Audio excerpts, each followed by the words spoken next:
nom c'est Enyonam Alipu Meris Leso. Et je suis une femme handicapée et je suis sociologue de formation et assistante de projet. Je suis née dans une famille polygame. Je suis 14e enfant de mon papa. Donc, mon enfance, je l'ai vécue comme les autres enfants. Et il s'est fait qu'à l'âge de 3 ans, j'étais tombée malade et on m'a amenée à l'hôpital. Et c'est là-bas qu'on m'a fait l'injection. Donc, ma maman ne savait pas que l'injection qu'on m'a faite a affaibli mes nerfs. Donc, quand la maladie était en train de partir, je me sentais un peu mieux. Donc, je voulais me tenir debout. Maman voulait que je me tienne debout. C'est en ce moment qu'elle a constaté que je ne pouvais plus me tenir debout. Et ça a fait que, à l'âge de 6 ans, comme ça, mon papa m'a mis à l'école. Parce qu'on était aussi nombreux, mais mon papa disait qu'aucun de ses enfants ne va rester à la maison. Donc, en tant que fille handicapée, ils m'ont aimée dans la famille. En toute franchise, la famille m'a tellement aimée que moi-même, j'ai oublié mon handicap. Je vais à l'école, je me réjouis, je ne sens pas mon handicap. Si, par exemple, mes orthèses ont problème, c'est en ce moment que je me rappelle que je suis en situation de handicap. Mais si j'ai mes orthèses, je vais à l'école comme tous les autres enfants. Je fais tout ce que les autres peuvent faire, je le fais aussi. Donc, j'ai fréquenté, je suis allée au campus, j'ai fait la sociologie. Et c'est en allant au centre de l'appareillage orthopédique, c'est là-bas que j'ai rencontré une de mes sœurs qui est aussi une personne handicapée et elle m'a parlé d'Aprophéto. C'était en 2007. En 2007, j'ai connu Aprophéto. Donc, j'ai fait l'adhésion et à Aprophéto et depuis là, je suis membre et tout récemment, on m'a recrutée au poste de l'assistante de projet. À Aprophéto, nous formons d'abord nos membres, les bénéficiaires, les personnes handicapées et les mères d'enfants handicapés, la population aussi sur le handicap et le développement inclusif. Parce que si on ne les sensibilise pas, le mal va perdurer.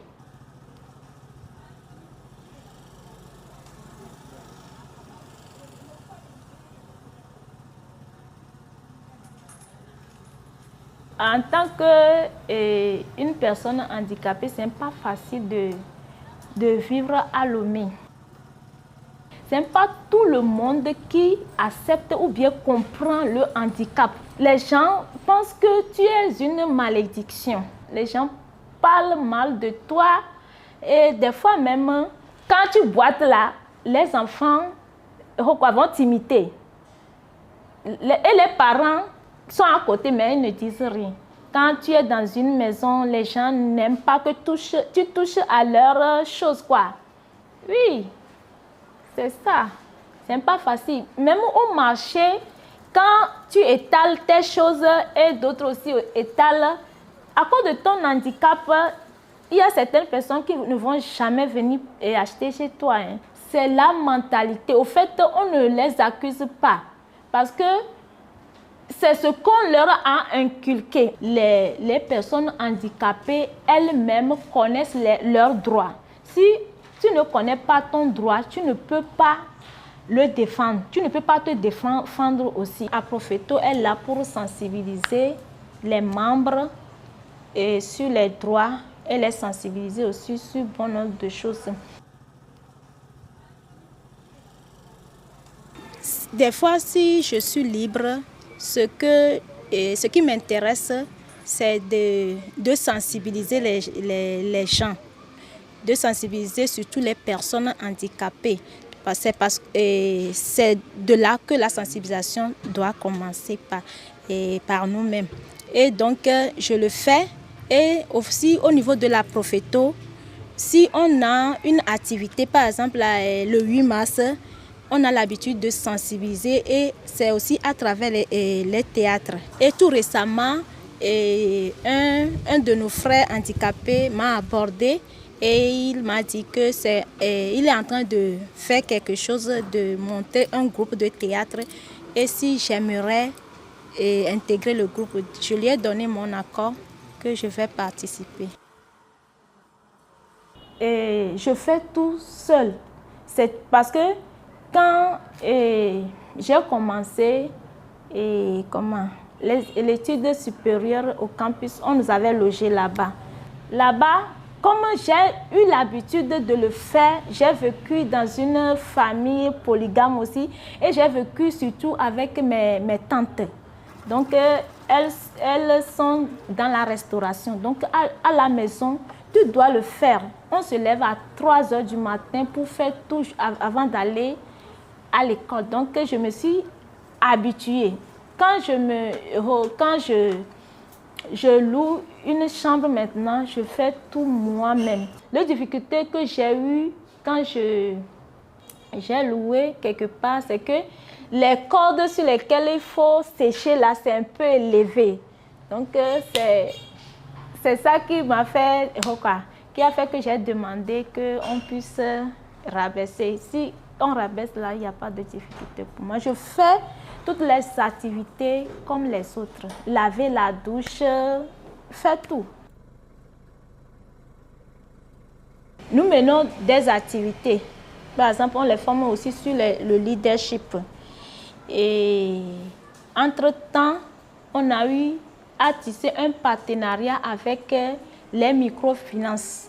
Et on a remarqué que quand les personnes handicapées, surtout les femmes handicapées, vont vers ces microfinances n'acceptent pas leur fait de crédit. Parce qu'on dit que qu'est-ce que cette personne qui est en situation de handicap va mener comme activité pour pouvoir leur rembourser leur argent. Donc, c'est ça le problème même. C'était ça le problème. Et si bien, on a eu à monter un projet et grâce à ce projet aujourd'hui, les femmes mènent des activités et elles se prennent en charge elles-mêmes.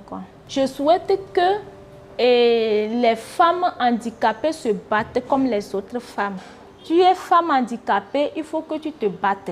Parce que dans la vie, tu ne peux pas facilement arriver si tu ne te bats pas.